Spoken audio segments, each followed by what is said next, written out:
Bom,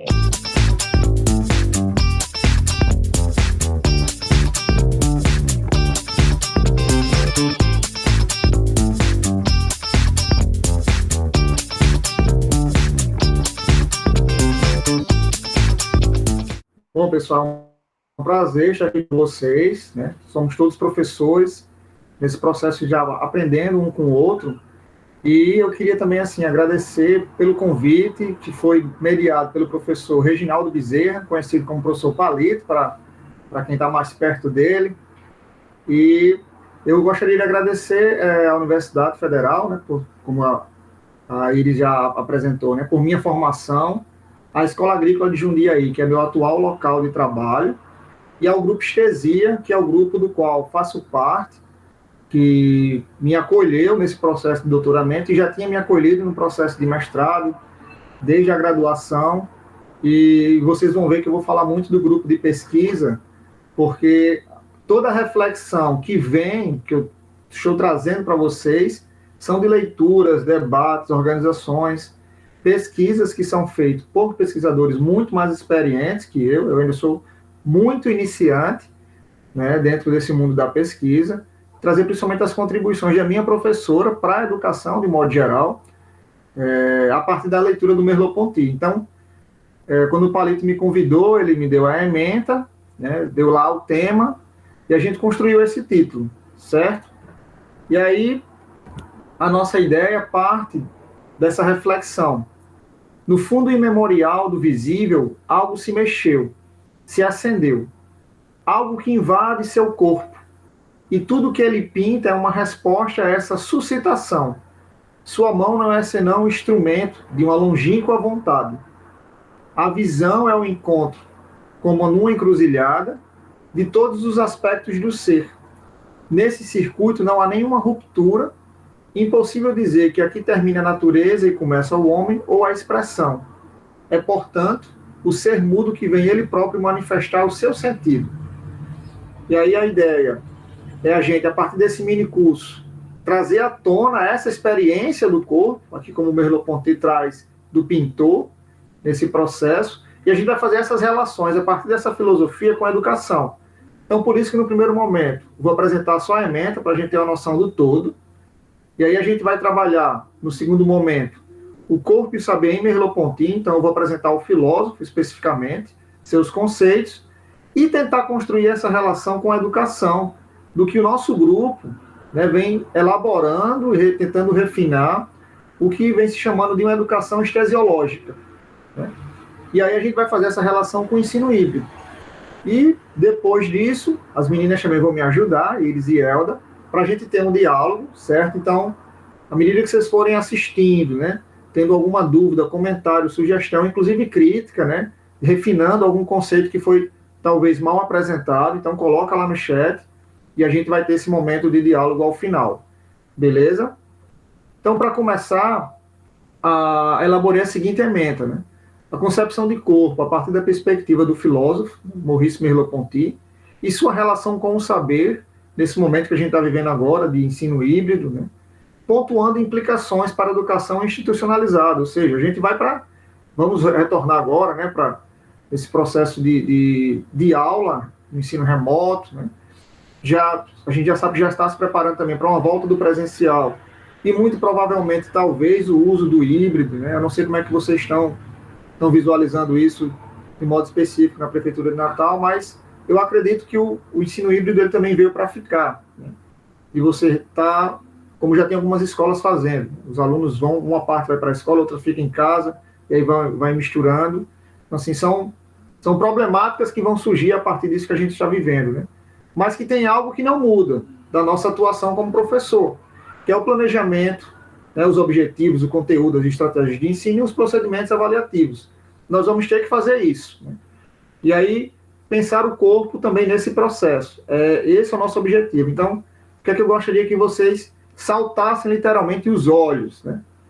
Pensar um pouco sobre o corpo, essa relação com o saber, está interligando com o ensino híbrido, né? E pensar o nosso papel como professor, né? As implicações para a educação e o processo didático, certo? Que é essa relação, digamos assim, mais real entre a gente, professor, e os estudantes. Então, para começar, eu gosto de formular questões. É interessante a gente ter esse hábito de tentar colocar a questão, para mobilizar a gente. Então, duas questões para a gente tentar responder ao final. Por que pensar sobre o corpo para discutirmos acerca do saber, educação e ensino híbrido? Então, desde já, eu agradeço vocês, porque eu vi a lista dos minicursos. Tem vários minicursos com as temáticas super interessantes e vocês vieram para cá. Eu teria ido para outros, para ver as tecnologias. Né? Então, aqui a gente vai fazer um exercício muito mais aquém, certo? De pensar um pouco do que está diante do computador, diante das telas, diante do celular, certo? E qual a relação entre esse corpo e o saber e quais são as implicações, né? Então, a ideia é que a gente responda essas perguntas ao final, não também já dizendo assim, a verdade absoluta sobre essas questões. A gente vai estar pontuando a partir da nossa reflexão, nossa experiência, e outra coisa também, desde já, trazendo uma reflexão para vocês. Eu atuo atualmente no ensino médio, então eu não vou estar trazendo aqui um relato de experiência, certo? Porque vocês atuam de um modo geral, né? No fundamental, eu acredito que possa ter uma outra pessoa também que atue na educação infantil. Mas é trazer pistas, né? Trazer algumas reflexões que na hora que você está ali, nesse processo, né, de estar planejando a aula, a partir dessa relação mediada por tecnologias da informação e da comunicação, que é o grande momento agora, né? A gente está se habituando mais com o pessoal chama as TICs, né? Os ambientes virtuais de aprendizagem, a gente não esquecer do corpo. Então, essa é o nosso fio da nossa reflexão. Então, para isso, a gente vai apresentar o filósofo francês Maurice Merleau-Ponty, que ele tem uma trajetória filosófica muito interessante. Ele foi um dos primeiros filósofos na história da filosofia a colocar essa questão sobre o que é o corpo, né? Qual o lugar do corpo em uma teoria da verdade, qual o lugar do corpo no conhecimento, qual o lugar do corpo na ontologia. Então, realmente um processo bem filosófico, certo? Algumas pessoas, quando a gente traz Merleau-Ponty para discutir a educação física, acham que ele era um professor de educação física, ou que ele era um pedagogo. Não, Merleau-Ponty ele foi um filósofo, né? E o filósofo estuda diferentes ramos, né? Pode ser a ontologia, a política, a estética, a axiologia, né? Estudo dos valores. E o Merleau-Ponty ele tem um estudo sobre o corpo que acaba que ele vai pincelando esses diferentes temas, né? Acaba que ele estuda também a ontologia, a estética, a política, certo? Então, mas o tema que costura a vida dele, né? Ele nasceu em 1908 e faleceu em 1961, foi o tema do corpo. Tá? Desde as primeiras obras, a gente tem hoje, a gente já sabe, alguns textos que ele escreveu, mesmo antes, logo após se tornar filósofo, desde a década de 30, ele já se perguntava sobre o corpo. Em seus projetos de pesquisa, assumiu depois a cátedra em uma universidade. E aí a gente tem um pouco da trajetória do Merleau-Ponty. Ele não é muito conhecido porque ele viveu uma época onde teve pessoas assim mais famosas. Por exemplo, a gente está agora vivendo um momento, a maioria das pessoas sabem quem é Simone de Beauvoir, que era a namorada do Sartre, né? Também que é um filósofo muito conhecido, porque ele era envolvido com teatro, com política, com as manifestações. Merleau-Ponty era mais reservado, né? Então houve um silêncio sobre Merleau-Ponty e agora a gente está tendo um retorno aos estudos do corpo, né? Nas neurociências, arte, filosofia, educação física. Ele, de 46 a 52, foi um parceiro de Sartre. Nessa época ele atuou tanto um pouco antes em ensino médio, né, que é o liceu na Europa. Então ele foi professor de filosofia de ensino médio e depois ele atuou na Universidade de Lyon, na Sorbonne, de 49 a 52. E eu vou estar trazendo algumas questões que ele reflete sobre a criança, né? Ou seja, apesar de já ter aí 50 anos de reflexão, mas são questões extremamente atuais, onde ele vai estar discutindo sobre o que é a criança, né? e acredito que a grande área de atuação de vocês, criança e os adolescentes, né? E ele foi professor do Collège de France de 1952 a 1961. E aí é onde ele vai construir e aprofundar mais ainda as teses dele, que foram defendidas em 1945. Então, é bem interessante a gente ter, assim, por base também, o que é que vem antes, né, do Merleau-Ponty.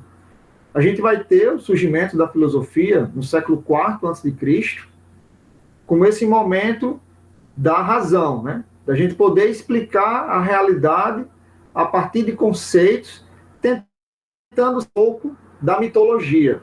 O surgimento da filosofia é a passagem da mitologia para a filosofia, para o logos. Ou seja, um discurso onde a gente tenta, através das palavras da realidade, explicar a própria realidade. E aí vai ter esses filósofos que eles vão começar também a pensar sobre o corpo. Né? O Duns Scott já se falava um pouco também sobre corporeidade, sobre essa relação entre corpo e espírito. E aí a gente vai ter uma revolução muito forte, né? Onde a gente vai ter essa separação, que alguns dizem que são separação, que o Descartes vai fazer do corpo e da mente. Então a gente vem de uma tradição que existe a mente como algo, como espírito, e o conhecimento está aqui. Tá? Não é o corpo, é um objeto, é uma máquina. A grande comparação que o Descartes fez, né, com um relógio, é que o corpo é como se ele tivesse vários conjuntos de engrenagens, e a função, né, da anatomia, fisiologia, é tentar descrever cada vez mais as partes do corpo. O Descartes era um filósofo e um pesquisador muito completo, porque ele, ao mesmo tempo que amava as letras, a poesia, né, a teologia também, mas ele foi um homem da matemática, da física, da fisiologia. Ele tinha tese sobre qual era a função da respiração. Hoje a gente sabe que são as trocas gasosas. O Descartes, ele formulava que a gente respirava para poder resfriar mais o corpo. Ele achava que tinha uma relação mais a ver com a temperatura. Mas, ou seja, o Descartes foi muito importante para esse processo da gente ter um olhar mais científico sobre o corpo, filosófico. Né? E, depois dele, a gente vai ter outros pensadores que começam a questionar isso, dessa relação entre o corpo e a mente. Né? Schopenhauer vai ser também um dos primeiros a já dizer que a gente tem um processo de encarnação. A forma que a gente representa o mundo, né? A forma que a gente tem vontade, está totalmente relacionado à nossa condição corpórea. Né? Ele é um dos primeiros a anunciar isso, de que o pensamento funciona em relação com o corpo. Né? Depois Nietzsche vem analisar essa relação entre o que é espiritual, entre o que é material, né? E perceber muito mais o movimento dessa relação. A gente vai ter também o Russell, que é considerado o pai da fenomenologia, que também vai estar colocando que, a partir do professor dele, que toda consciência é consciência de alguma coisa. Por exemplo, vocês agora estão de frente para o computador. Então, vocês estão percebendo o computador, estão percebendo a minha fala. Mas aí vocês podem mudar a percepção de vocês, por exemplo, para a janela de vocês. Aqui eu estou olhando para a minha janela. Vocês podem dar uma olhada no WhatsApp, né? Como eu não estou vendo vocês. É outra coisa aqui do ensino híbrido.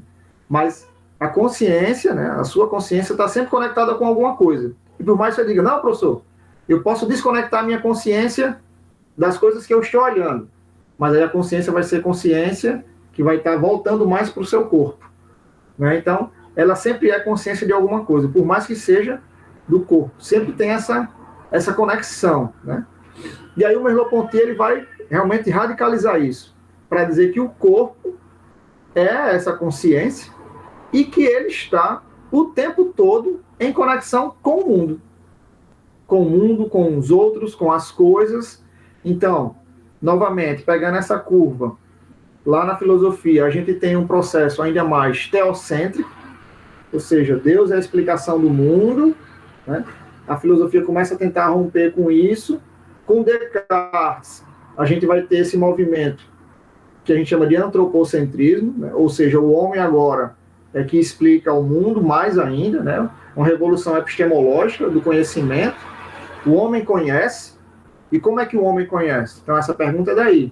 E com Merleau-Ponty a gente vai ter outra revolução, que o conhecimento não é só mais essa perspectiva de algo que está conectado do ponto de vista do espírito, mas é uma relação que parte do corpo, e aí a gente sai também um pouco desse antropocentrismo para estar percebendo mais as coisas, ou seja, as coisas são importantes, e quando eu estou dizendo coisas, são os objetos de modo geral, os objetos naturais, né, a água, a madeira, o fogo, o ar, assim como os objetos que são feitos a partir desses objetos naturais, né?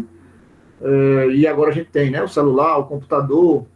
Então tudo isso descentra o pensamento. A gente não tem um poder tão grande quanto a gente achava que tinha do nosso pensamento. Muitas das nossas escolhas, inclusive de conhecimento, são processos também inconscientes, né? E aí a gente vai ter, depois do Merleau-Ponty também, outros filósofos radicalizando mais essa relação, né? Como Pierre Levy, influenciado por Serres, Deleuze e um pouquinho Foucault. É um autor que vocês também, é super interessante que vocês leiam. Eu separei aqui 2 livros de sugestão, que é O que é o Virtual e As Tecnologias da Inteligência, certo? A obra dele eu não conheço a obra toda, mas estou aos poucos, porque olha só o que ele disse, aí vocês vão ver se faz relação com hoje ou não. Esse livro aqui, na França, foi publicado em 1996. E ele fala assim, né, sobre o que é o virtual, né? Seres humanos, pessoas daqui e de toda parte, vocês que são arrastados no grande movimento da desterritorialização, vocês que são enxertados no hipercorpo da humanidade e cuja pulsação ecoa as gigantescas pulsações deste hipercorpo, vocês que pensam reunidos e dispersos entre o hipercórtex das nações, vocês que vivem capturados, esquartejados, nesse imenso acontecimento do mundo que não cessa de voltar a si e de recriar-se. Vocês que são jogados vivos no virtual. Eu vou repetir isso aqui. Vocês que são jogados vivos no virtual. Vocês que são pegos nesse enorme salto que nossa espécie efetua em direção à nascente do fluxo do ser. Bem-vindos à nova morada do gênero humano. Bem-vindos ao caminhos do virtual. E aí a gente vai ver com ele que o virtual, na verdade, não é novo. Como assim, professor? Mas o próprio autor está dizendo bem-vindos ao virtual. Bem-vindos a essa nova maneira de ser através dessas tecnologias.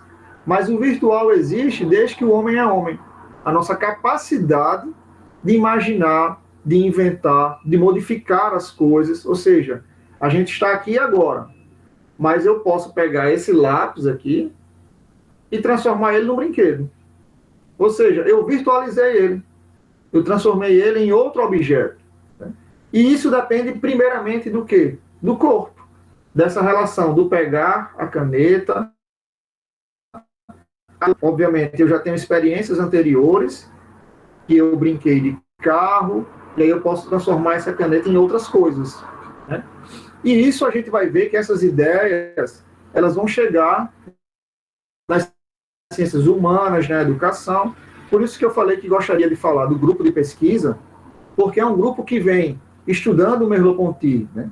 Principalmente a minha orientadora de doutorado, minha professora, ela já vem estudando Merleau-Ponty desde o início da década de 90, talvez final da década de 80, né, sistematizando, não só para a educação física. Então, quando eu coloco esses livros aqui, é para fazer um convite, né, para que vocês se coloquem essa pergunta: poxa, qual o lugar do corpo na educação?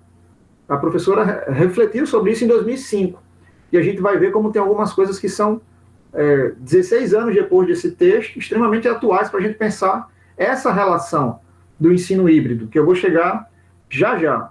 Né? Então, esses livros demonstram esse aprofundamento nesse filósofo, né? Desses investimentos, e que vem trazendo diferentes reflexões para a gente pensar sobre as sensações, e a gente vai ver que a sensação já é um processo educativo, certo? Então, especificamente entrando na concepção de corpo de Merleau-Ponty. Ele vem discutindo toda essa relação sobre... Todo filósofo basicamente se pergunta o que é a verdade, né? Como construímos a verdade, o que é o conhecimento. é uma questão fundamental, né, para a filosofia. E o Merleau-Ponty vai mostrar que verdade está estritamente relacionada com a forma que a gente percebe o mundo.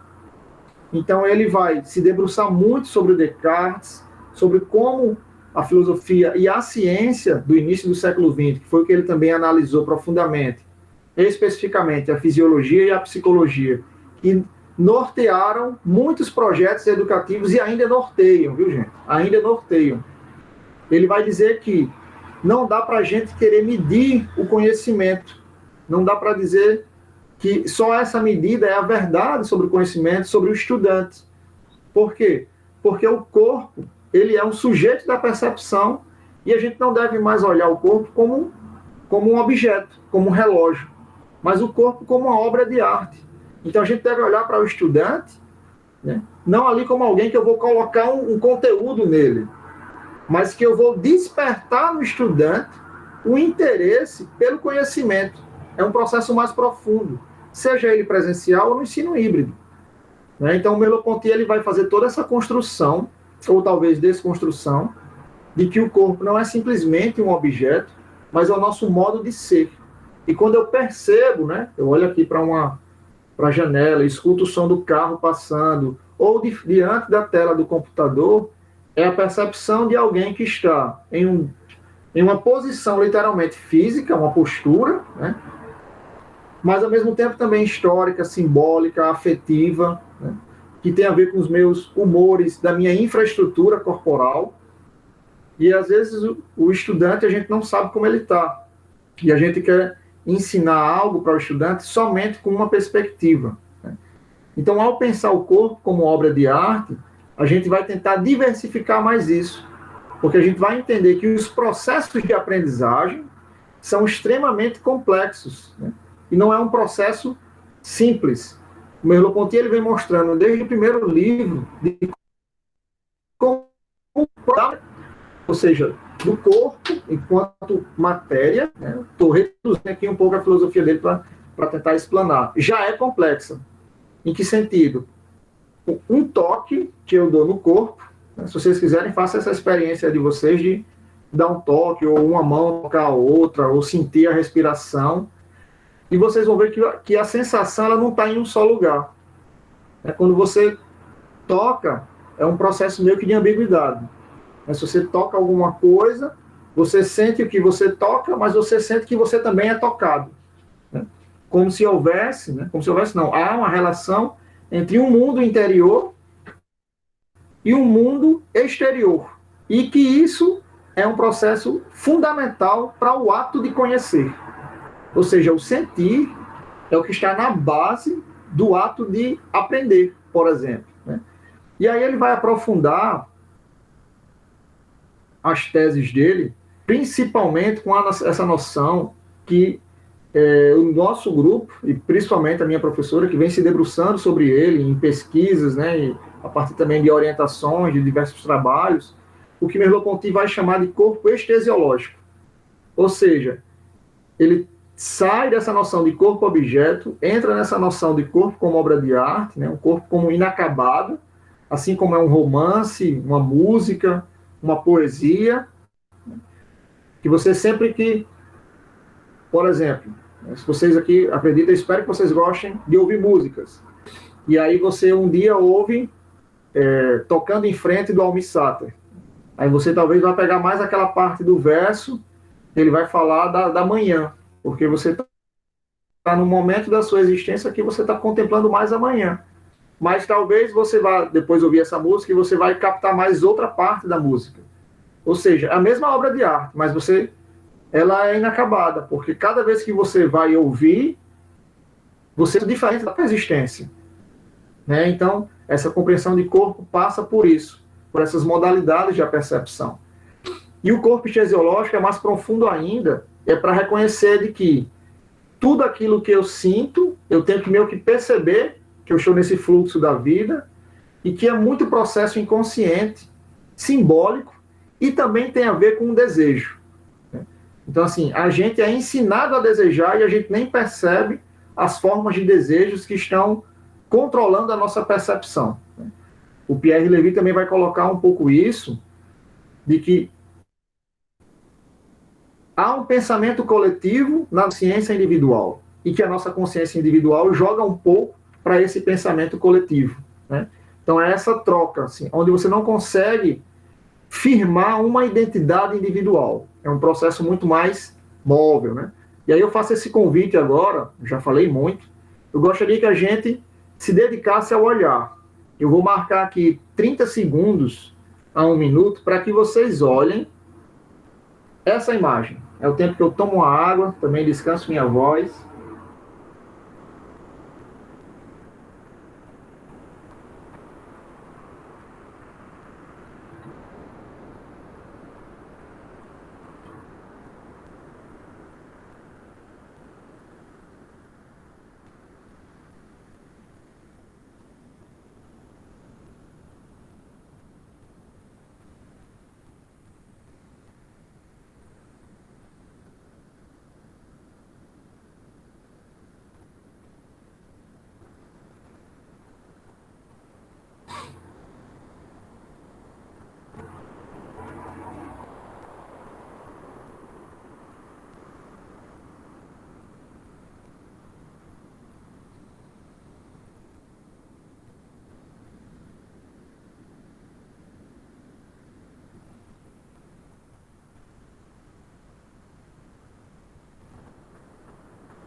Aí, segundo momento, o que é que eu gostaria que vocês tentassem fazer?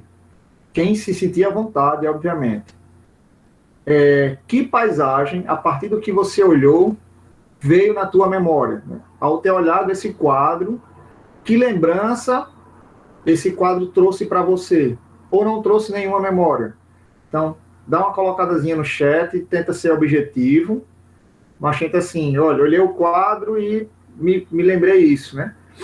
E a ideia de trazer essa imagem, né, que é o quadro, né, que está, digamos assim, uma grande obra lá do Estesia, está na capa do livro do Estesia, né, a obra de Cezanne.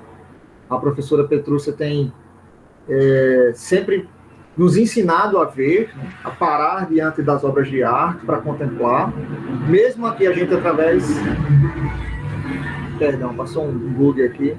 Mesmo através da mediação, né? Mas a gente tem esse momento sensitivo. E a gente pode perceber aqui que a gente vou tentar aqui achar a identidade de alguma dessas pessoas, e a gente não consegue. Porque você vê que as pessoas estão conectadas com o chão, você não vê uma linha delimitando a mão da pessoa e o chão. Sempre tem aberturas, né? Como se o corpo se conectasse com a natureza, assim como também o corpo está se conectando, né, com os outros corpos, e assim somos nós, né? Nós viemos de 2 corpos, depois a gente começa a se relacionar com outras pessoas, e para quem tem filho, é também a partir dessa junção, e aí vem outro corpo. Então não tem uma identidade, a gente está sempre nesse fluxo, né? Um fluxo da natureza, um fluxo da vida, um fluxo da cultura. Estamos sempre em movimento, né? E isso tem a ver com os processos de conhecimento, né? Com esses processos de contemplação, né? E aí a gente tem que tentar trazer à tona para si, para perceber o que está acontecendo, para ir adiante, né? Para refletir, perceber, mas também reconhecer. Então é uma atitude ética também. O que é que vem antes da gente, né? Não achar que a gente é dono de alguma ideia, mas a gente reconhecer de onde vem aquilo que a gente está propondo, dessa relação. E a partir daqui a gente agora vai começar a fazer a relação com a educação. Então, a professora Petrúcia, ela sempre se colocou essa questão, né? Qual o lugar do corpo na educação? E agora a gente vai fazer essa pergunta. Qual o lugar do corpo no ensino híbrido, né? Qual o lugar da sensação? E ela vai falar que o corpo, né, sempre foi visto, de modo geral, como acessório no processo educativo, né? E isso é predominante ainda hoje.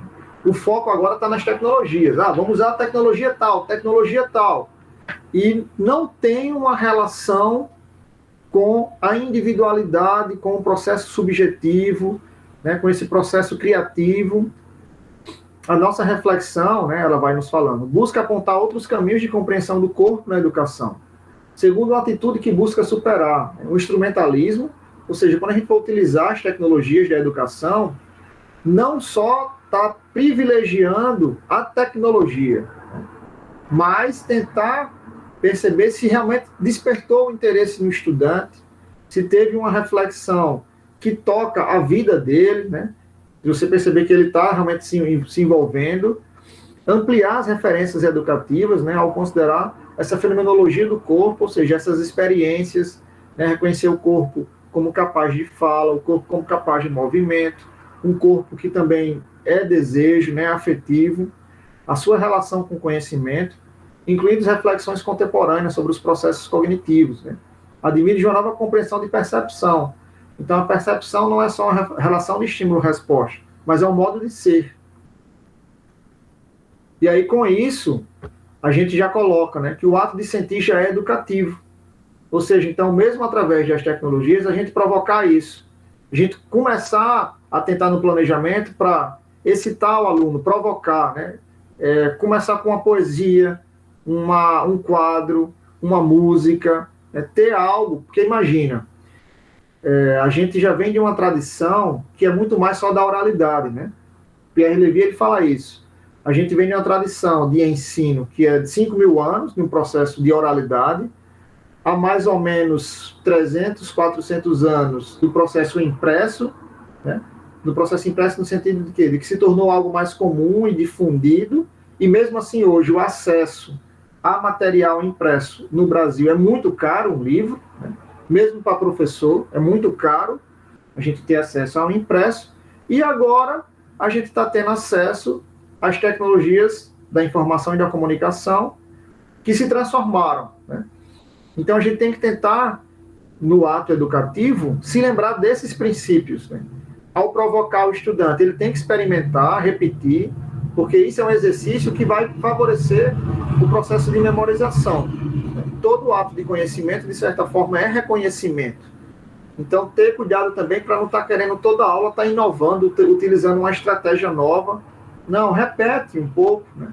Cabe também, inclusive, a aula expositiva, também no ensino híbrido, né? Você preparar, ou seja, num quadro ou num slide, como eu estou fazendo, faz uma aula expositiva com uma duração também não tão longa, mas também o que é que eu estou querendo trazer com isso? Para que a gente não fique, imagine, se na sala de aula já era para a gente ter mudado e não ter continuado somente com aula expositiva, né, que é o que a gente chama de tradicional, que é importante e deve ser feito, mas a gente conseguir trazer outras estratégias de relação do estudante com o saber, né, ao processo de memorização e tentar concluir o processo com criatividade, expressão, subjetividade, ou seja, né, um processo de matemática. E aí você pode confeccionar o dinheiro com a criança. Olha só que coisa. Em vez de a gente estar trabalhando só a questão, olha, na aula de matemática, tanto vale tanto, e aí você só fica no processo da abstração, né? Mas por que não separar algumas folhas de caderno, fazer a nota, vamos ter agora uma relação. A pessoa não está na escola. Tenta fazer com que os pais interajam com os estudantes, né? Olha, o filho vai ter que comprar isso para ter essa noção do uso do dinheiro e vai estar treinando a soma, a subtração, ou talvez a multiplicação, mas está tendo uma relação ali afetiva acontecendo, né? Professor, é difícil a relação com os pais. Se a gente sempre for olhar o negativo, a gente não faz nada. Então, o que é que eu estou querendo chamar a atenção? Utilizar diferentes estratégias, eu posso favorecer diferentes crianças, né? Por mais que eu sei que tem uma criança que não vai ter essa relação próxima com os pais, vai ter outra que vai ter, né? Então, cada um, a gente não pode ficar pensando nisso, não vou fazer porque o pai não vai participar. A gente tem que estar tentando, né, diferentes estratégias. E repetindo também. E trabalhando nesse processo da criatividade do estudante, mesmo através do ensino remoto, né? E aí a gente ter esse balanceamento, né, do que é tradicional, do que é inovação, porque o que acontece? Não é só porque a gente está utilizando as tecnologias que já é inovação, né? A gente está tendo um processo lá na escola de ter um processo de formação dos professores, porque tem professor que quer ficar só na aula expositiva, né? Coloca o slide, junta no Google Meet e o cara começa a falar e dá tchau para os estudantes, né? Poxa, então assim, estudante do ensino médio, e você só utilizar a aula expositiva, tem tantos outros recursos de você passar um vídeo, um trabalho de pesquisa, aprender a usar a própria plataforma. Nossa, é o SIGA. Então, o SIGA tem questionários, tem trabalho de pesquisa, tem trabalho de grupo. São várias outras estratégias que a gente tem, né? E essa sequência que eu estou colocando aqui é muito inspirada nos estudos também que a gente vai tendo da fenomenologia na educação, de começar com um elemento para trazer essa sensação. A partir disso, despertou, coloca uma questão, né? Algo que norteia aquele caminho ali que você quer. Porque, por exemplo, às vezes a gente quer trabalhar um conteúdo e já começa no conteúdo já. Vou trabalhar aqui, aula de história, vou falar sobre o período neolítico, e já começa dando a explicação lá daquele período. Poxa, por que não coloca a criança para se colocar, e olha só, como é que seria você sobreviver numa selva só com um pedacinho de pau, ou com um pedaço de pedra? E vai montando outras cenas, né? Um amigo meu, professor de história, ele fez algo assim que eu achei fenomenal, de trabalhar essa corporeidade, por exemplo, na aula de história. Ao trabalhar a pintura rupestre, ele pegou massinhas, ele fez todo um processo com estudantes de quinta, sexta série, né? Isso na época do presencial. E agora, atualmente, poderia ser solicitado você fazer essas outras experiências que suscitem o corpo. E a partir do corpo, você ir para o conteúdo. Do conteúdo, aí você volta também. O que é que a gente pode criar a partir disso, né? Então, ou seja, é uma modificação no processo. Eu estou trazendo aqui algo mais amplo, mas porque é algo que, ao refletir sobre o corpo, é para mudar a nossa atitude, né? Da relação com o estudante, da relação com o conhecimento, pensando o corpo, né? E aí a gente vai ver que a gente está mobilizando, ou seja, o professor começar a pensar, eu estou mobilizando o meu estudante ou só estou querendo que ele faça uma repetição daquele conteúdo que eu estou passando, né? Porque o tradicional é a aula expositiva e a prova. Aula expositiva, prova. Aula expositiva, prova. Um processo que é importante de ser feito, né? A gente tem que fazer prova, tem que fazer... Isso aí não vai deixar de existir. Mas a gente tentar diversificar mais isso, né? Eu trago aqui algumas sugestões, eu acho que legal, né? O legal é que vai estar no YouTube, vocês podem assistir as outras palestras, e aí fazem essa relação, né? Como é que eu posso utilizar tal jogo, mas será que eu estou mobilizando o estudante? O que é que eu tenho como elemento que está provocando a percepção do estudante? A gente conseguindo sair um pouco desse tradicional, que o tradicional pode se repetir no ensino híbrido, não é porque a gente está diante do computador que já é inovação, né? Mas a gente começar, o professor, né, se habituar, literalmente se ambientar nos ambientes virtuais de aprendizagem, né? Pode utilizar a aula expositiva, mas criar jogos, né? Criar situações de pesquisa com os estudantes, onde eles possam estar também, né, participando. O estudante também decidir junto com o professor, né, que já se tem vários estudos do planejamento colaborativo, planejamento participativo, trabalhos de pesquisa, trabalhos com a interação com a família, mesmo a gente sabendo que a realidade é difícil, né? Os pais, de modo geral, também não, alguns valorizam, outros não valorizam, mas a gente não pode deixar de estar colocando essa situação, né, da relação entre a criança e os pais, né, nesse momento, né, pandêmico, onde geralmente as relações já estão também desgastadas. É função da educação trazer esse vínculo, né, pesquisar mais sobre o próprio bairro, como algumas escolas já fazem. Eu trabalhei foi rapidamente, mas eu achei muito bonito. A escola tinha um projeto lá em Nova Cidade. A gente partia de uma leitura do bairro. Era bem bacana aquilo. Então, eu acredito assim, que são estratégias que a gente pode fazer para tentar trazer essa percepção do estudante para o ato de conhecer.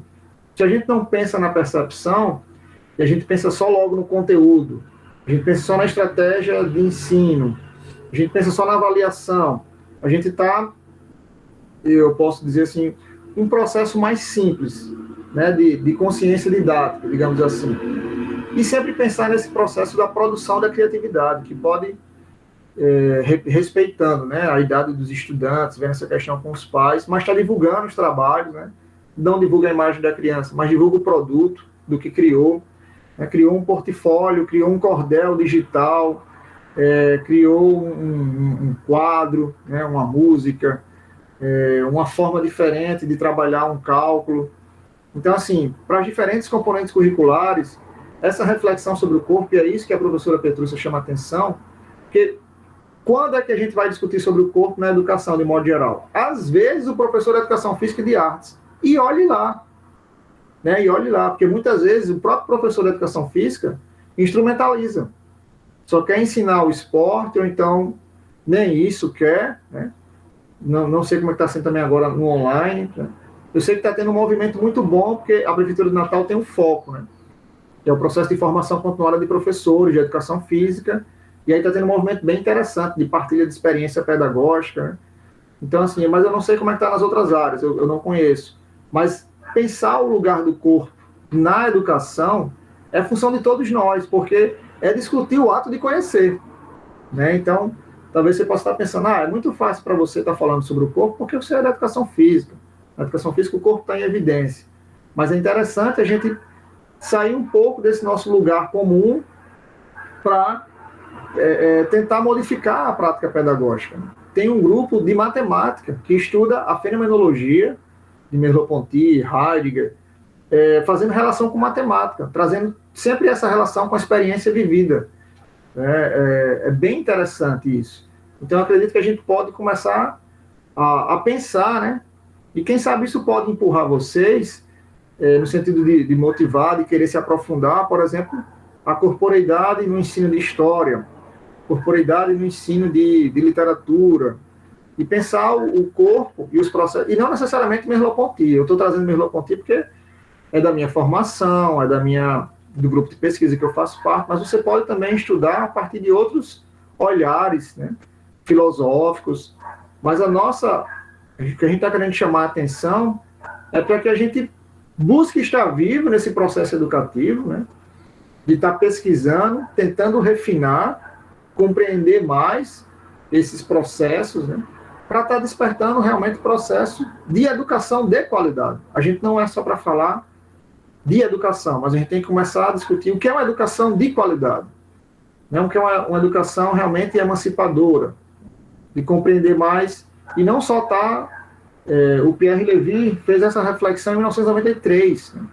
A França fez um investimento altíssimo em computadores e em formação de professores, mas não se preocupa com o básico, né, que é esse processo do conhecimento, esse processo do perceber, do criar, né, do fazer análise crítica, de ter essa leitura, porque pode ser que a gente esteja somente dando lucro para as grandes empresas ao estar consumindo os computadores e celulares, e que eles também estão propondo, né, soluções educativas.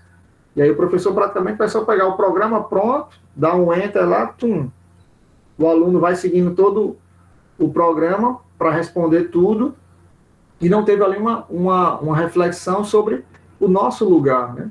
A gente refletir naquela comunidade, como está a vida ali, e tentar mudar a nossa realidade. Então, por isso que é isso que eu estou chamando a atenção. Não estou querendo aqui dar receita de bolo, até porque nem sei, mas que o ato educativo seja um processo criativo do professor. O professor está em relação com os estudantes, óbvio que ele pode repetir algumas coisas que ele já criou, né? Então é interessante que vocês busquem refletir nesse momento quais foram as experiências exitosas, né? Já estou adiantando uma pergunta que eu vou fazer mais na frente. Teve alguma experiência pedagógica que você considerou, digamos assim, o estudante em sua totalidade, né, ou digamos assim, em sua condição corpórea, de despertar essa sensação? Você percebe que quando você faz algo que é diferente, chama a atenção de um aluno que normalmente não participa, né? Então o professor também ser corpo. E eu trabalhei, né, na Prefeitura de Parnamirim, não nesse momento agora de ensino híbrido, mas eu trabalhei com um aluno, uma turma que ninguém queria entrar nessa sala de aula, porque tinha um aluno assim, que vem de um contexto muito difícil, e todo mundo já chamava o menino de rebelde. E eu entrei em sala e o menino mandou um rap Pronto, aqui dali, eu acredito que ele deve derrubar todos os professores. Ele faz uma rima com a roupa que você tá, com o seu jeito de ser, ele já lhe coloca na parede. E aí ele não esperava, eu devolvi um rap para ele também. Ele mandou o rap para mim, eu devolvi uma rima. Né? Um pouquinho mais lento, ele já tem muito mais prática do que eu. E aquilo ali mobilizou aquele estudante de um jeito que ele, eita, o professor gosta de rap, o professor gosta de rima. E aquilo ali me aproximou daquele estudante que era o destruidor da escola. O menino, na hora do intervalo, era o tempo todo do meu lado, querendo conversar comigo. Né? E aí você vai conhecendo as histórias de vida. Ele viu muita coisa, muito novo, um aluno que era do 6º ano, mas já tinha 15, 16 anos. Né? Era uma turma de alunos, sempre a escola tem a junta, né? Os alunos são reprovados, repetentes. E aí ele contando histórias assim de experiências de vida muito, muito duras, de terem sido vividas por alguém tão novo, né? Então a gente tentar ter essa sensibilidade com o estudante é para isso, a gente sair um pouco da nossa linguagem, que é um pouco mais refinada, mas não é tanto também assim, e a gente se aproximar um pouco mais da linguagem das nossas crianças, dos nossos adolescentes. Né? Imagine você começar uma aula que tem a ver com conteúdo, você mostrando um vídeo de um desenho animado que fala, que tem uma relação com o seu conteúdo. Né? Por exemplo, não sei, pegar um desenho que foi da minha época, né? A gente tem que conhecer os desenhos de agora. O desenho de agora tem a Ladybug, mas tem esses heróis, né? A gente fazer alguma relação com ele, né? Os palhaços. Então, assim, a gente trabalhar a linguagem da criança, para realmente ter uma relação mais próxima. Né? Então, a professora Petrúcia ela tem essa reflexão muito interessante. A cognição emerge da corporeidade.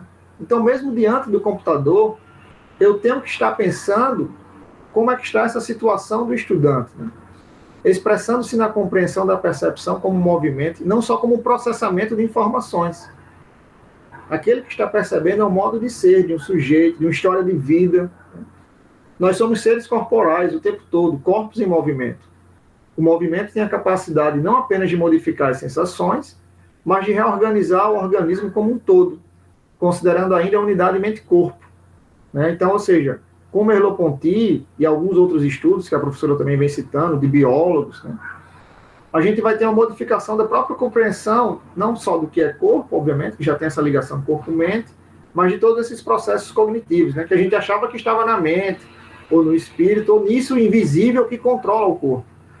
É interessante como ela coloca isso. A mente não é uma entidade dessituada, desencarnada ou um computador, que atualmente, né, a gente tinha o dualismo corpo-mente, e agora a gente tem o dualismo cérebro-corpo, como se o cérebro fosse o software e o corpo fosse o hardware. E aí eles têm uma relação como se fosse o computador. E ela vai falar, né? Também a mente não está em alguma parte do corpo. Ela é o próprio corpo.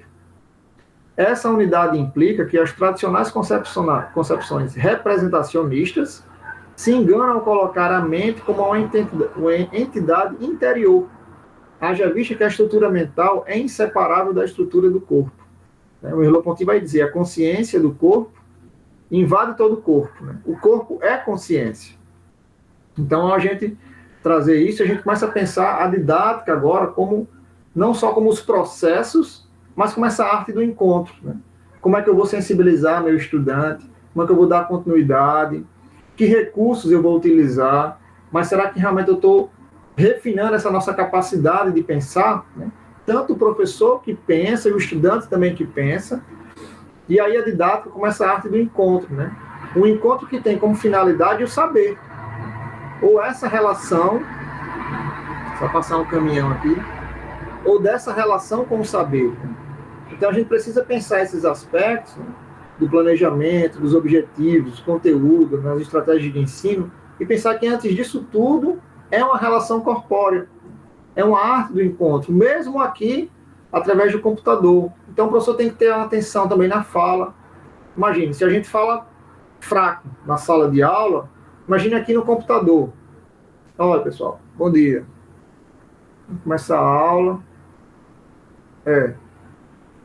Aí abre aí o livro, na página 33. Vamos ler aqui. Ou seja, um negócio sem vida, né? Olha, galera, hoje vai ter uma aula com livro, mas vamos ver esse vídeo aqui para despertar o interesse na gente. Então, tem que ter corpo, mesmo através das tecnologias, né? E lembrar que as tecnologias da informação e da comunicação, o Pierre Levy também coloca isso, são formas diferentes de comunicação, né? A mais ancestral, a nossa oralidade. Depois a gente tem a escrita. Ou seja, a nossa fala é uma tecnologia da comunicação. Depois vem a escrita, outra tecnologia da comunicação. E agora vem o processo de informatização. É uma terceira revolução da comunicação. Mas a gente não está saindo dessa daqui diretamente para essa. É um processo que essa daqui vai só se transformando. Ou seja, éramos corpo aqui, somos corpo aqui, e ainda continuamos sendo corpo nesse processo, né, das tecnologias. Então a gente tem que se colocar, né, ter esse encontro de uma forma enérgica, né? E também solicitar. Tem um dado interessante, né? As neurociências elas gostam de pensar um pouco modulação, né? A relação entre percepção, e teve alguns estudos que chama a teoria do U invertido. Lembrei disso agora aqui. São de dois neurocientistas do início do século XX, que faziam estudos com rato. Mas eles diziam o seguinte: o rato aprende quando ele está numa situação de um estresse moderado. E o que é o estresse moderado? Nem sonolento, nem ativo demais. Mas você tem que estar com a percepção ativa, né? Então, nem o professor pode estar dormindo em aula, nem também agitado demais. Assim como o estudante. Nem sonolento demais, nem também ativo demais. A gente achar aí, pegando aí essa curva, um ponto ideal, que esse vai ser a situação, digamos assim, afetiva para a aprendizagem, né? Então, a gente pensar um pouco nisso, né? Pensar essa percepção, esse cuidado com o estudante, né? E aí, a gente vem caminhando para tentar mostrar algumas possibilidades, né, de responder as perguntas iniciais, né? Porque pensar sobre o corpo para discutirmos acerca do saber, educação e ensino híbrido. E aí um caminho talvez seja para a gente compreender que o estudante é o seu corpo. Ele está situado em um contexto físico e histórico, sendo também capaz de movimento expressivo e afetivo, né? Então eu tenho que mobilizar o estudante para se movimentar, não só porque é uma aula de educação física ou de artes, seja qual for, né? O que é que eu vou estar oferecendo? Situação de aprendizagem para que o estudante se expresse, para que ele seja mobilizado também pela afetividade. Ele já possui um saber, e a função da escola, seja pelo ensino presencial ou híbrido, é valorizar esse saber e estabelecer relações com o saber produzido historicamente, ou seja, a gente já tem um saber, né? A gente tem um currículo, a gente precisa também pensar sobre o currículo, propiciando ao estudante a oportunidade de ler o mundo, né? Então é sempre esse processo para que as pessoas possam melhorar. O conhecimento tem que ser visto para melhorar a nossa vida. Foi assim ao longo da história da humanidade. Mas, ao mesmo tempo, o conhecimento ele é usado, né, para domínio, é utilizado para poder, ele é utilizado para mascarar, para iludir. Então, a gente tem que tentar despertar a curiosidade. Por isso que eu também estou nesse movimento aqui de estar despertando mais a gente para essa relação entre o corpo, a sensação e o saber, e a formulação, né, no processo criativo, do que já está indicando, olha, você vai usar tal aplicativo e vai dar certo. A gente não sabe, né, mas a gente precisa, pelo menos assim, ao buscar essas novas tecnologias, pensar nesse processo de quem está antes da tela, né? É um processo mais aquém. E qual a relação entre o corpo e saber? Quais suas implicações para a educação, né? Então, ao reconhecer que o estudante é o seu corpo e que está imerso em um caldo cultural, ou seja, só daí eu já posso tirar vários elementos que despertam a curiosidade do estudante, porque ele já está vivendo em algo que ele com certeza está direcionando a percepção para alguma coisa. Então, a gente mapear, por exemplo, quais são as formas de brincar atuais das crianças, e a partir disso mobilizar. Com licença, professor. Opa, pode falar. Só para avisar, viu? Já são 9 horas. Pronto, beleza, tranquilo. Então, a gente tentar mobilizar, né, algo que faz parte, e com certeza vocês conhecem, né, a localidade do estudante. Então, desse caldo cultural, com certeza tem um elemento que vai disparar o interesse do estudante. Né, uma música que ele ouve, uma brincadeira, né, algo que ali que toca ele, qual esporte, né, se ele está tendo acesso, né, à comunidade ou não, e a partir dali você despertar, né, o interesse para fazer relação com o conteúdo da sua... Eu sei que isso dá um pouco de trabalho para a gente, né? Dá muito trabalho para o professor. Mas depois, quando você começa nesse processo de partir das experiências do estudante para fazer a conexão com o conteúdo que vocês dominam, cada um domina o conteúdo da sua própria componente curricular, e você fazer com que o aluno depois ele também se expresse nesse processo, né? A prova é uma forma de se expressar, mas que ela limita muito, né? Mas você começa a colocar outras produções. E então, de modo geral, é a gente também pensar o nosso vínculo com a arte. Então, a gente, enquanto professor, o que é que a gente conhece, né? De música, de cinema, de poesia, de literatura, né? Para a gente estar fazendo essas relações e esse conhecimento também de mundo, né? A gente precisa também saber um pouco dos jogos atuais que as crianças estão jogando, que acaba que, ao a gente dialogar numa linguagem mais próxima da deles, a gente consegue trazer eles para esse conhecimento historicamente produzido e fazer com que ele volte para a realidade com um olhar mais refinado. Né? Se a educação não é para isso, eu não sei qual é a função da educação, né? de ampliar. E isso a gente vai esperar, obviamente, que ele se torne uma pessoa, um artista, um professor, um médico, um engenheiro, né? Alguém que vai participar da sociedade, um técnico em alguma coisa, mas a gente ter essa percepção, né? Então, cabe ao professor reconhecer a relevância de ofertar diferentes estratégias de ensino para seus estudantes, né? No intuito de permitir diversas relações com o saber. Ou seja, para aprender, a gente precisa fazer o quê? Se relacionar. E a gente está também instigando os estudantes a estarem pensando, né? Olha, qual é a forma que você tem mais prazer? Qual é a forma que dá mais trabalho? Porque também você mapear isso é interessante para que a gente instigue, continue naquilo que dá prazer, mas tente também superar alguns medos para você, por exemplo, tem criança que não gosta de prova, né? E também, dependendo da idade, nem é para ser feito, né? Assim, a gente coloca uma situação para crianças do ensino fundamental 1, que a gente podia estar avaliando de diferentes outras formas, mas aí do 6º ano em diante, né, que já vai ter toda a questão de preparar para futuros momentos. Então, a prova é um instrumento que pode começar a ser trabalhado, né, e você ir colocando ali de diferentes formas, numa perspectiva, olha, aqui é um momento onde a gente vai estar, vamos ver se a gente está trabalhando a memória. Então, tem tantas outras formas de a gente fazer coisas que são tradicionais, mas que com uma linguagem diferente, a gente deixa um clima mais agradável, né, para a criança, para o adolescente. Então, e valorizando, né, esses processos de memorização, a gente tem que pensar, né, ou seja, tem que ter a repetição, isso é algo bom do ensino tradicional, né, tem que se repetir, então tem coisas que a gente tem que manter, né, mas ao mesmo tempo a gente tem que pensar, poxa, o que é que eu estou fazendo para valorizar a criatividade do estudante? Né?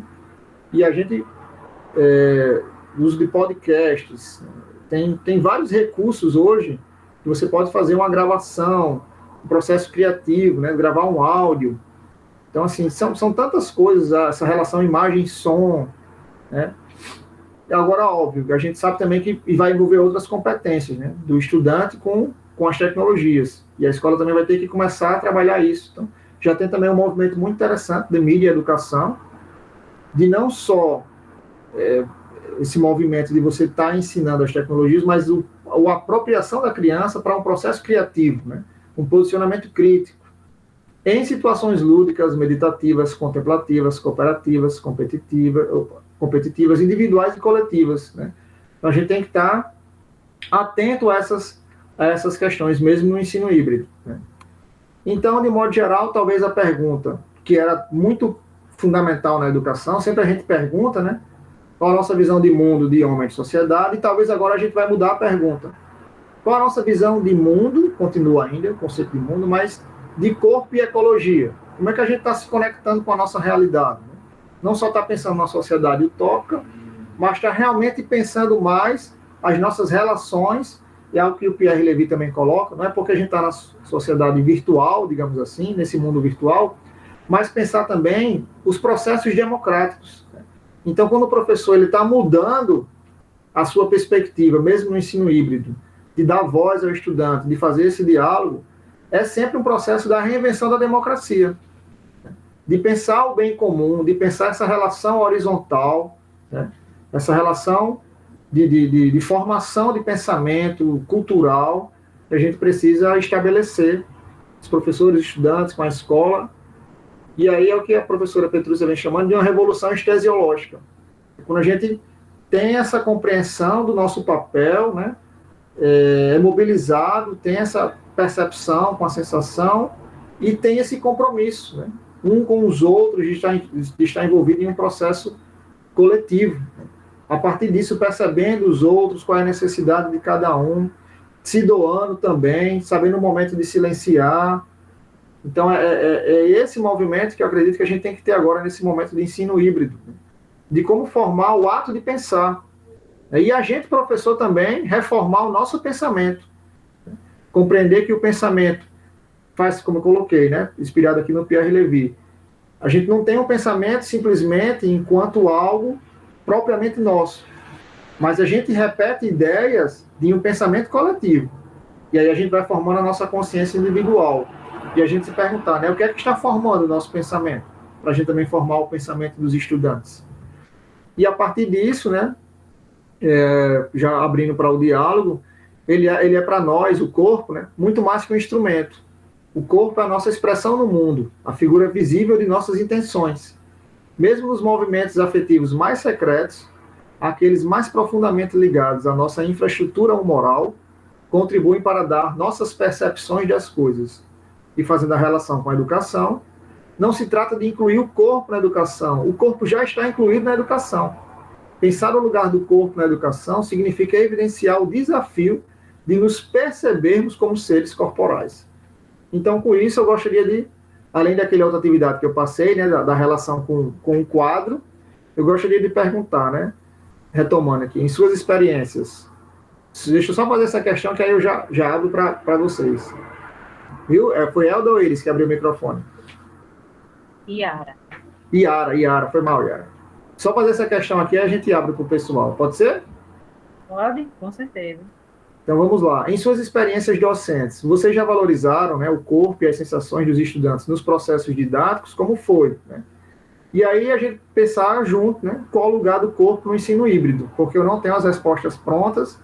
Eu acredito que é algo que a gente vai estar construindo com a nossa experiência e nesse novo formato. Bom, por hoje era isso. E agora vamos dialogar. Muito boa a sua palestra, professor. Seu curso foi excelente, gostei muito. Me identifiquei com algumas coisas que também já li sobre o assunto, né? Muitos elogios no chat, as suas falas, né? Vou ler algumas, certo? Antes de eu passar as questões que foram falar sobre a questão que você levantou em cima daquela imagem, tá certo? Deixa eu pegar aqui minhas anotações. E quando ele disse que estava sendo muito bom, certo? Maria Dilma aplaudiu. Daniel Dilinho falou que a formação continuada é essencial à nossa equipe, que estava sendo sensacional, né? Deixa eu ver mais. Aí, Catiúcia disse que seria um sonho que a secretaria observasse o valor do profissional de educação para a educação infantil. Aí agora eu vou, depois eu olho os demais comentários com relação a elogios à sua fala. Eu vou falar sobre as questões que foram colocadas no chat em relação àquela imagem, né? Daniel de Lima colocou que quando visualizou a imagem, teve lembrança de tomar banho de rio no interior durante as férias. Débora Reis falou que lembrou de banhos de lagoa, né? Maria Dilma também comentou, né, que lembrou do rio quando era criança. Edivani falou que também lembrou muito de momentos da infância. Ivaneide disse que tinha passado um filme na mente dela, né, sobre a infância, junto com a mãe. A Andréia falou que lembrou da infância com a família e que deu saudades. A Edivani Pinheiro falou que quando minha mãe, junto com outras mulheres, né, iam lavar roupa no rio, enquanto elas lavavam as roupas, a gente tomava banho e se divertia com as outras crianças. Assim, todo mundo comentou que a imagem gerou lembranças muito positivas, muito boas. Aí o senhor fica à vontade para comentar e depois a gente fala sobre os demais questionamentos. Bom, excelente. Eu fico muito feliz com essa devolutiva, né? E eu acredito que esse é o movimento, né? Do aprender a sentir e a gente não esquecer a criança, né? Que está dentro da gente, dessa curiosidade epistemológica, por exemplo, que o Paulo Freire fala, né? Acho que o professor é que tem que ser o curioso, né? E tem que ser egoísta em que sentido? Eu vou ser sério, ao montar essa aula, ao fazer as leituras, reler alguns textos, reler alguns textos de Merleau-Ponty, que é quem eu estudo, né, reler textos da minha professora, eu vou compreendendo um pouco mais, né?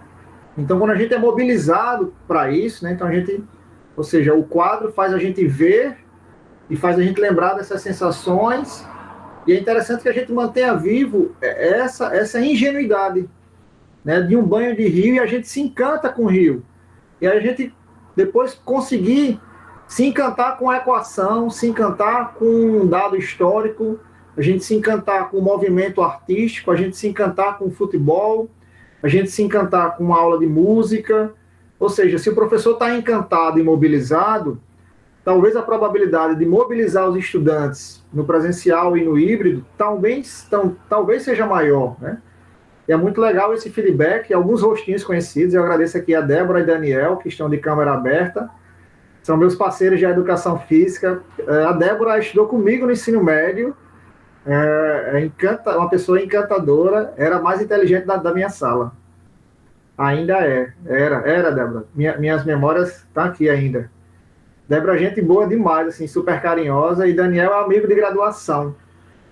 Obrigadão aí, viu, Daniel, pela presença. E eu agradeço também, né, as pessoas por estarem aqui. Agora a gente vai ter o segundo momento, né, das outras questões. Tem mais alguma questão? Tem sim, tem alguns comentários. Jailde Maria falou que o educador infantil tem que estar sempre pronto às atividades para atingir o desenvolvimento do corpo, do gesto e do movimento. Fabiola Souza falou que era professora de artes e, na minha experiência em sala de aula, as atividades em que os alunos utilizam o corpo há uma interação muito interessante. Conteúdo, como o circo, é lindo de ver a criação individual. Deixa eu ver quem mais. Edivanir Pinheiro comentou que gosta de trabalhar corporeidade, mesmo com bebês, é uma atividade normal e que me motiva também. É só buscar inovar no planejamento, mais voltado para o movimento que desenvolve o conhecimento cognitivo e os aprendizados fluem rápido. Ver a carinha delas participando também é ótimo para todos. Pode comentar esses, a gente continua lendo. Ótimo. O circo eu comecei a aprender com o Daniel, está aqui também presente. Ele despertou esse interesse para fazer essas relações com a educação física. Eu fico muito feliz de ver outros professores também, né, estudando essas temáticas, dando visibilidade. E o que é que eu acho mais interessante, gente, assim, desse movimento que está acontecendo na educação? A gente tem muita experiência, né? A gente não precisa estar vindo alguém de fora, né, para estar ensinando vocês, tanto que eu não vim com essa perspectiva, foi muito mais de mobilizar, e isso eu acredito que a gente tem uma competência enorme para estar reinventando a educação, né? E assim, tem que querer, tem que ter esse vínculo, né, com as crianças, é uma questão de compromisso mesmo, e de resgatar, né, esse processo, é um processo de doação, né? E muitas vezes a gente foi castrado na nossa infância, alguns recalques estão na gente, e a gente meio que passa inconscientemente isso para os nossos estudantes. E talvez a tarefa do professor seja se libertar um pouco disso, né? Oferecer uma disponibilidade corporal, que não é só uma competência do professor de educação física ou de artes, são de todos os professores, de se abrir, né, para o diálogo com os estudantes, demonstrando esse interesse e esse, literalmente, o amor ao conhecimento, né? Na educação infantil, isso, para mim, isso é fundamental em tudo, né? Como eu atuei na educação infantil, no ensino fundamental e médio, eu literalmente, né, na educação infantil, doava meu corpo. As crianças subiam em cima de mim, eu me lambuzava de areia todinho, era massa. Porque eu lembrava também, ao mesmo tempo, da minha infância e sabia da importância para o desenvolvimento afetivo, cognitivo, motor, né, digamos assim, nessa perspectiva. Para a formação da criança, aquelas experiências são importantes. Mas eu faço isso hoje atualmente no ensino médio. Eu coloquei estudantes para brincar, mas que a gente despertou um debate, que a gente foi estudar a história das lutas, que a partir do debate que a gente teve, a gente foi estudar sobre as corridas de orientação, e acaba que aí o professor de física já gostou daquilo, porque ele queria também trabalhar os processos de vetorização e reconhecimento no mapa, a partir também da corrida de orientação. E aí a gente vai fazendo novas conexões, né? Então é muito bacana pensar esse processo educativo, e isso já está no Brasil, né? A corporeidade é um debate que estava em Paulo Freire, no Hugo Asma, e a minha professora, ela se coloca como terceira geração, mas que tenta manter viva essa tradição, né, de pensar o lugar do corpo na educação e pensar essas relações mais profundas dos vínculos, né, com a natureza. E uma geração, a minha professora, eu considero que está aprofundando esses estudos do corpo na educação, ao pensar essa relação com a natureza, com o outro, com o desejo, com o inconsciente, com a arte. E é um processo formativo para todos nós, né, gente? Se abrir para essas experiências. Vamos lá, temos mais alguns, certo? Fabíola Souza falou que a formação continuada pela equipe de artes da Secretaria Municipal de Educação é sensacional e tem motivado a minha atuação em sala de aula. A corporeidade é um tema recorrente na formação. Edvanir Pinheiro falou que envolver aspectos e estratégias deste assunto são tão relevantes e colocar em prática é um caminho de aprendizado. Jair de Maria falou que, independente de que as aulas sejam presenciais ou não, temos que construir atividades que movimentem o corpo. Lidiane Martins comentou que trabalhou rap no ensino do gênero, poema, com as turmas de 8º anos. Pedi uma produção e fiquei maravilhada e emocionada com algumas letras. Essas crianças têm muita consciência de pertencimento a um ambiente muitas vezes hostil. Vamos comentar esses aí, depois eu leio os demais. É muito bacana ver esses relatos das artes, né? Eu acredito que... Eu esqueci agora... Eita, o nome dela. Tem uma professora que eu acredito que eu conheço, que faz esse movimento, e que estudou também, fez doutorado sobre Merleau-Ponty e letramento visual, a Deilza. E ela, acredito que bem atua na formação continuada dos professores de arte, é uma pessoa maravilhosa. E é legal, né? Assim, felizmente a gente está tendo esse movimento da corporeidade, e eu acredito que a gente vai ter também com outros professores de educação física, reforçando esse movimento, né? Mas seria interessante a gente também ver esse movimento nas outras componentes, né?